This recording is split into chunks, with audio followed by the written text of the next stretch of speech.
welcome back to the weekly wrap-up. I'm Raymond Dahlman, your humble host. Hope everyone's having a good week and enjoying their Good Friday. Good, pleasant week here in Colorado.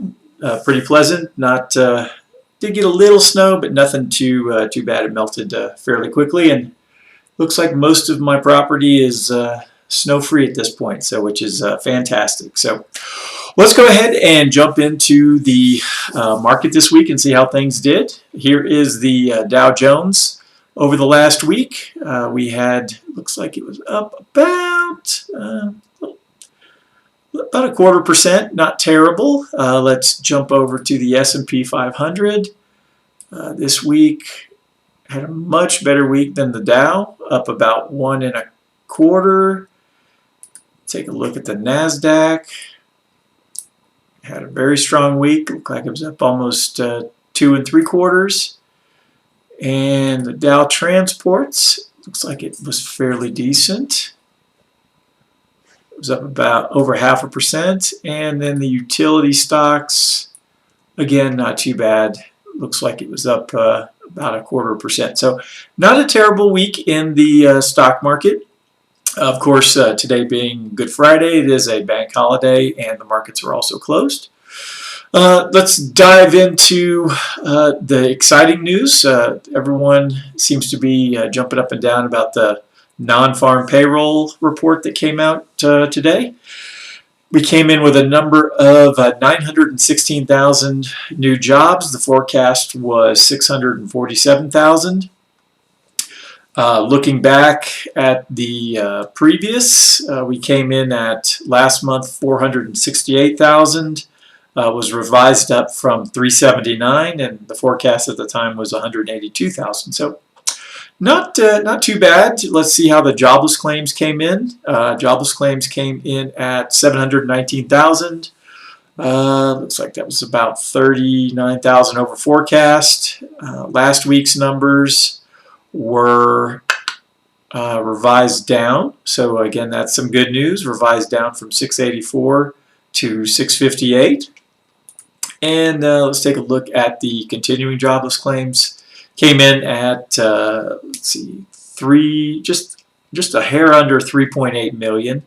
We were forecasting 3.775 million. And let's see, last week's numbers were revised down a little bit. Looks like about 30,000, and we'll see how these numbers work out. So it does look like the job market is improving. There still is a long way to go. My last figures, I think there were probably 8 to 10 million people not working right now. So we'll see where this goes. The pending home sales numbers came in this week on the 31st, and that was down 10%. So a little worrisome. It could either be a couple things.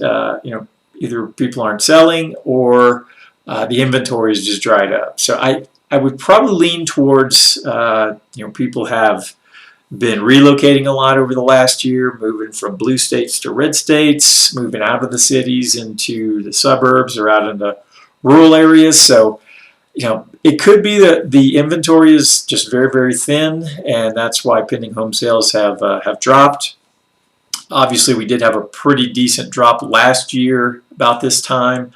And then really the last time home sales were this far down was back in 2010, and May of 2010, and then I'm sorry, January of 2010 through July. So it's again, something to pay attention to.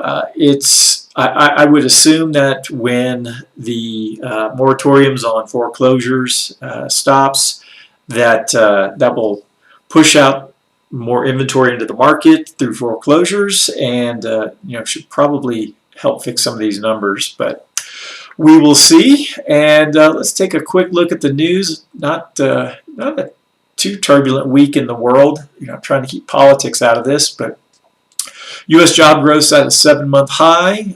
This is talking about the 900,000 plus jobs that were added. Let's see, 280 were in leisure and hospitality. Private education, 190,000. Construction, 110,000. Also increase in professional and business services, 66,000, and manufacturing, 53,000. So again, some positive news there. U.S. Treasury yields are rising on a strong jobs report. I know I talked about this earlier in the week. You know, when yields rise, typically that means that the price of the bond that they're attached to is falling. You know, couple reasons that can happen. You know, people are pushing more money into the equity or stock markets, and bonds are less attractive. You know, as long as this rally continues, I would imagine that you'll probably see the Treasury rates continue to climb. Once or when the next market correction occurs, we'll probably see bond rates start to fall again. So as bonds become more attractive. So let's see if there were any other financial news that was jumping out at me. Nothing too major. Unemployment's falling. It's down to 6%.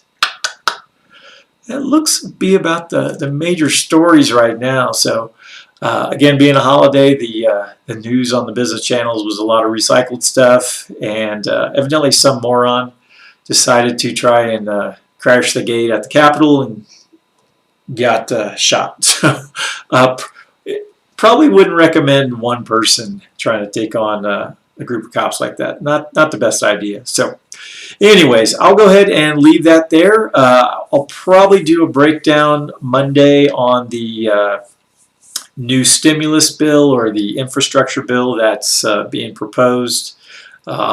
Go through where that money is plans to be spent, try to point out where the pork is. So if you're the kind of person who wants to yell and scream at your representative, you'll have plenty of good ammunition. So all right, well, everyone have a fantastic weekend. It is pollen season here in Colorado. The tree pollen is getting pretty bad, so that's why I'm a little stuffy right now, and I'm sure I'll have itchy eyes and itchy nose all weekend long. So like I said, have a fantastic weekend, and I'll talk to everyone on Monday. Bye.